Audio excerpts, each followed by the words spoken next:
मोदी जी तो कुछ भी कह सकते हैं, मोदी जी को कोई रोक थोड़ी रहा है। मोदी जी तो मतलब जो कानून है, जो कानून मोदी जी ने बनाया है, जिसको लेकर वो कह रहे हैं कि किसानों के भले के लिए बनाया, ये तीनों के तीनों कानून, उस कानून की बात नहीं करते मोदी जी। उस कानून की एक भी धारा के विषय में, एक भी सेक्शन के विषय में कोई बात नहीं करते हैं। जो नौटंकी वो कर रहे हैं, या उनकी पूरी टीम जो नौटंकी करने में लगी है, अलग अलग से पकड़ के किसानों को लाती है, मजदूरों को लाती है, उनसे पूछती है कि भाई आप इससे सहमत हैं? हाँ, बहुत बढ़िया सा, बहुत। अभी जैसे आपने देखा होगा बहुत जबरदस्त तरीके से न्यूज चैनल में दिखाया कि उसमें एनडीटीवी में जब ये वहां मध्य प्रदेश के लोगों को कल ही जब एड्रेस कर रहे हैं, तो कटनी के जो किसान वहां उसमें लाए गए थे, उनने जो इन्होंने सर्टिफिकेट दिए, उसके बाद में एनडीटीवी वाले ने पूछा भाई कि ये क्या है, क्योंकि मैंने ये मेरी फसल थी उसके लिए मुझे सर्टिफिकेट दिया, जो पैसे नहीं दिए अभी। अच्छा ये बताओ आप कि जो किसान आंदोलन कर रहे हैं दिल्ली में, आप उससे सहमत हैं कि हाँ जी वो तो सही कर रहे हैं, किसान की बात बिल्कुल सही है? ये कटनी के 2 किसानों से पूछा, एक और से पूछा, और ये उसमें है जो प्रधानमंत्री जी की ये जो कॉन्फ्रेंस चलती, वीडियो कॉन्फ्रेंसिंग, उस मीटिंग में आए हुए हैं, उस सम्मेलन में आए हुए हैं। जो आपके लॉ मिनिस्टर हैं रविशंकर प्रसाद जी, उन्होंने वहां के एक किसान का गोभी का दिखाया कि हमने सीसीयू के माध्यम से उससे संपर्क किया और उसकी गोभी 10 गुना फायदा हुआ। और जब एनडीटीवी वालों ने पूछा जाके, तो कह रहे जी एक दिन आए, 4 टन ले गए, उसके बाद में कुछ नहीं, और मुझे अब अपनी फसल को जो है इस पे खड़ी पे जो ट्रैक्टर चलाना पड़ा। देखिए ये नौटंकी है, ये नौटंकी मैं समझता हूं एक प्रधानमंत्री को शोभा नहीं देता। प्रधानमंत्री को बहुत सीधे सीधे लोगों के सामने आना चाहिए। मतलब एक बड़ी अजीब सी स्थिति है, समस्या यहां है, लोग यहां बैठे हैं, किसान यहां बैठे, और जो प्रधानमंत्री जी हैं, जैसे कोई बंदर वाली कहानी नहीं सुनी कि इस डाल पे उछल के उस डाल पे उछल के उस डाल पे उछल के उस डाल, वहां नहीं आता जहां जगह है, मजाक काम की बात है। चारों तरफ जो है उछल कूद मच रही है। कहां, कभी इधर को जा, कभी इधर को जा। अबे मध्य प्रदेश जा रहे हो तुम, कभी वहां जो गुजरात में जा रहे हो, मैं कह रहा हूं मैं बंगाल में पहुंच गया। भैया मेरे, ना बंगाल जाओ, ना आप मध्य प्रदेश जाओ, ना गुजरात जाओ, ना कहीं जाओ। आप में हिम्मत है तो सिंघू बॉर्डर आओ, टीकरी बॉर्डर आओ, किसानों से आंख मिलाओ और सुलझाओ, समस्या सुलझाओ। तो किसान ही नहीं मान रहे, वो कह रहे तो किसान ही नहीं है। देखिए खालिस्तानी पाकिस्तानी बताया जा रहा है। ये सारे के सारे वही है जो बीजेपी की एक गंदी घटिया राजनीति होती है कि लोगों को जो आंदोलन, असली आंदोलन होता है, सही आंदोलन होता है, उसको इस तरह से बदनाम करो कि ये खालिस्तानी आतंकवादी है। आप कितनी बार गए हैं और आप बहुत अंदर तक गए हैं। मैं समझता हूं जितना आप जैसे साथियों ने कवर किया है वो बाकी और मीडिया ने, हालांकि बाकी और मीडिया को अब आने भी नहीं दिया जा रहा वहां पे, क्योंकि गुलाम मीडिया तो उसको क्या आने देना। आपने जो जाके अंदर तक कवर किया है, आपने एक एक चीज देखी है, एक एक बात बताई है, आपने सबको दिखाया है। वहां आपको कौन नजर आ रहा है कि वो किसान नहीं है? वहां हर व्यक्ति जो बैठा है किसान है या किसान से जुड़ा हुआ मजदूर है। तो मजदूर और किसान एक ही बात है। वो सारे के सारे वही लोग हैं जो अपनी लड़ाई लड़ने आए हैं, उनमें से कोई भी बाहरी नहीं है। सारे के सारे सच्चे लोग हैं, देशभक्त लोग हैं, देश का भला चाहने वाले और देश को बचाने वाले। देखिए सतलुज यमुना लहर का जो मुद्दा है, ये मुद्दा है, लेकिन ये राजनीतिक मुद्दा है। ये इनको लेकर सवाल नहीं, इस समय की बात है। इस समय आपको देखिए, मैं आपको एक हकीकत सुनाता हूं। भाईचारा तोड़ने के लिए, मैं बिल्कुल वो भाईचारा तोड़ने के लिए, लेकिन ये भाईचारा टूटेगा नहीं। मैं एक उदाहरण बताता हूं। वहां पे पंजाब के 2 लोग बैठे हुए हैं, मतलब इस तरह की ऐसे कई लोग हैं। पंजाब के 2 लोगों की बात बता रहा हूं। उन दोनों का खेत बिल्कुल लगा हुआ, मैंड लगी हुई है, दोनों के बीच में मुकदमेबाजी हो रही है। एक ने मुकदमेबाजी कर रखी और यहां आंदोलन में दोनों साथ हैं। और साथ होने के बाद अब स्थिति यह है, जिसने मुकदमा डाल रखा है वो उससे भाई से पूछता है जो साथ में उसके कि भाई चाय पिएगा, खाना खाएगा, साथ में रह रहे हैं, साथ में लड़ रहे हैं, खा पी रहे हैं, और कह रहा कि अब यहां से जाते ही सबसे पहले मुकदमा वापस लूंगा। इस भाईचारे को, वो मुद्दा है, राजनीतिक मुद्दा है, उसकी जो स्थिति है वो उसको देखा जाएगा समय पे। लेकिन आज जो सबसे बड़ा मुद्दा है, पानी का क्या करेंगे जब सभी कुछ बर्बाद हो जाएगा? आप ये समझे ना। लेकिन अब तक फर्क जो है, इससे पहले जो है बीजेपी की जो सरकार थी पंजाब के अंदर, हरियाणा में भी जो है बीजेपी का सेकंड टर्म है, तो अगर चाहते तो सुलझा सकते थे। देखिए बीजेपी वाले जो लोग हैं निहायत ही बेईमान, केंद्र में सरकार है, निहायत ही बेईमान और घटिया किस्म के लोग हैं। इतने निचले स्तर पर उतर कर राजनीति करते हैं जैसा आपने इसका नजारा कहीं देखा नहीं होगा। ये कश्मीर में कश्मीर में वो थी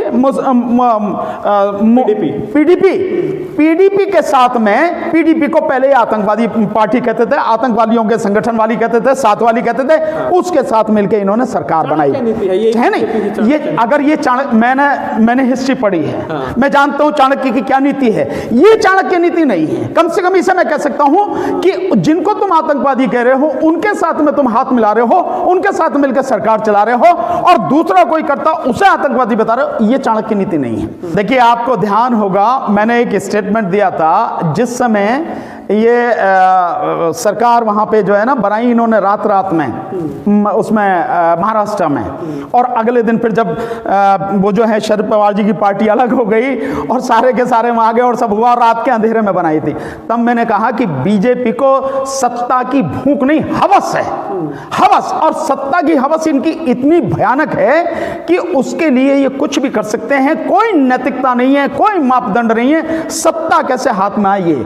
उसके लिए कितने एमएलए खरीदने पड़े, कितने एमएलए तोड़ने पड़े, कितने एमपी खरीदने पड़े, क्या क्या करना पड़ा उसकी कोई वो नहीं है। और ये विजयवर्गीय को बताने की जरूरत नहीं है, तो सबको जानते हैं कि जो भी कुछ हो रहा है 2 ही लोग हैं करता जिनकी वजह से हो रहा, बल्कि 3।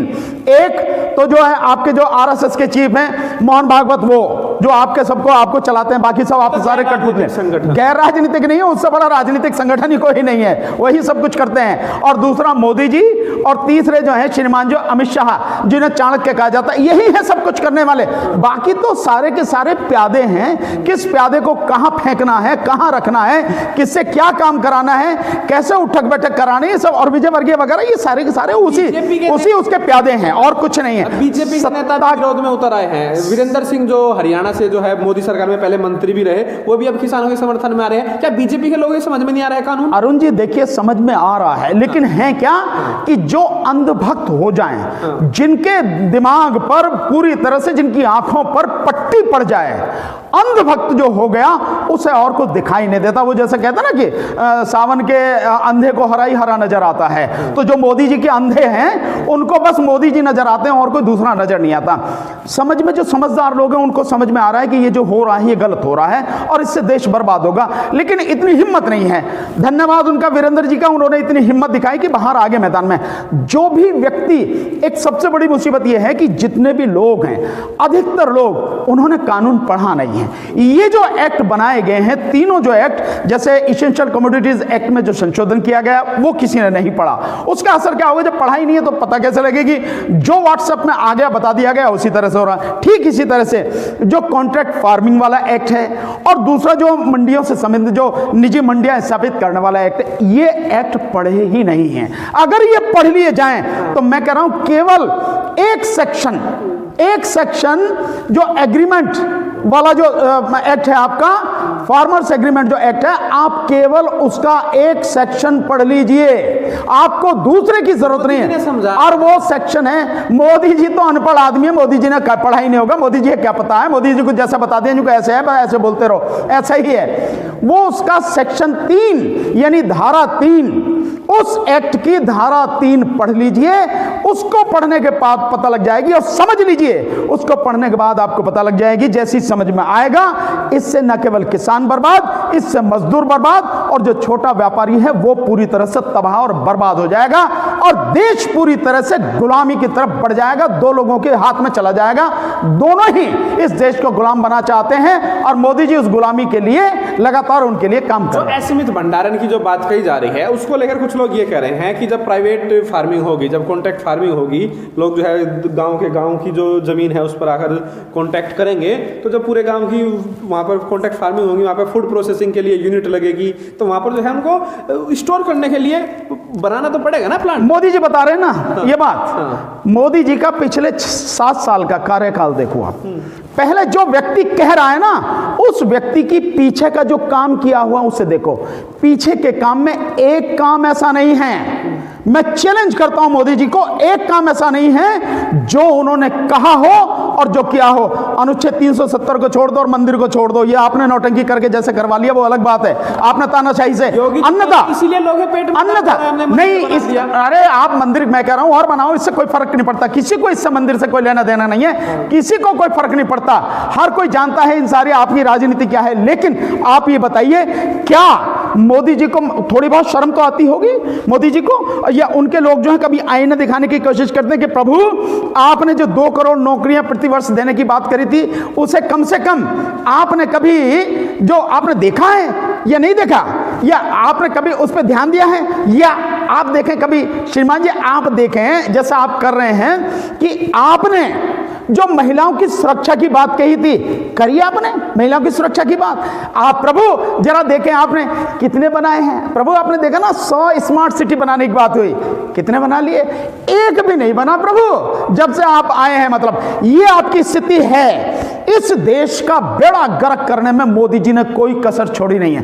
जितने सार्वजनिक क्षेत्र के संस्थान थे, फैक्ट्रियां थी, उनको पूरी तरह तबाह और बर्बाद कर दिया और अपने यारों की झोली में फेंकने के लिए लगातार काम कर रहे हैं। कम से कम इस देश के बचिया कुछ तो करेंगे, अगर आप यकीन ही नहीं करेंगे तो। 4 साल तो बहुत दूर की बात है, 2 साल पूरे नहीं कर पाएंगे मोदी जी और उखाड़ के फेंक दी जाएगी ये सरकार। ये जो किसान आंदोलन है, इसकी जड़ें कितनी गहरी हो चुकी हैं, ये आंदोलन कहां तक फैल चुका है, मोदी जी की समझ के बाहर बात है। इसलिए अब मोदी जी को समझ नहीं आ रहा करें तो क्या करें। इसलिए कभी यमुना सतलुज नहर कम निकालते हैं, कभी कुछ निकालते हैं, कभी कुछ निकालते हैं, इधर उधर उछल कूद मचा रहे हैं और यहां नहीं आ रहे हैं। देखिए वो सारी चीजें खत्म हो चुकी हैं।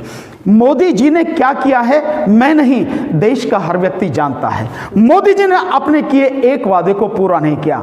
मोदी जी कहते रहे अच्छे दिन आएंगे, लेकिन मैं समझता हूं इतने बुरे दिन इस देश के किसी व्यक्ति के कभी आए नहीं हैं जो आज की तारीख में देश को भुगतना पड़ रहा है। तो क्या बार बार कह रहा हूं, इसको सुधारने के नहीं, इसको तो वापस ही लेना पड़ेगा। इस पे इससे ज्यादा, इसके बाद और इससे ज्यादा किसी चर्चा की जरूरत नहीं है। इसको जिद नहीं है, जिद नहीं है। और अगर आप अरुण जी कह रहे हैं जिद है, तो मैं कह रहा हूं हां जिद है।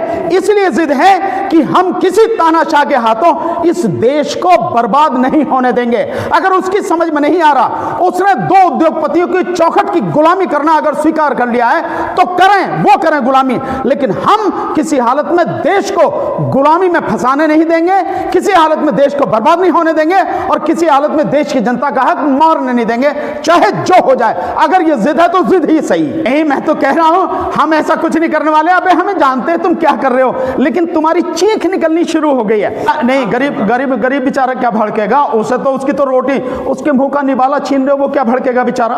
उसके तन पे कपड़ा नहीं है, सर पे छत नहीं है, उसको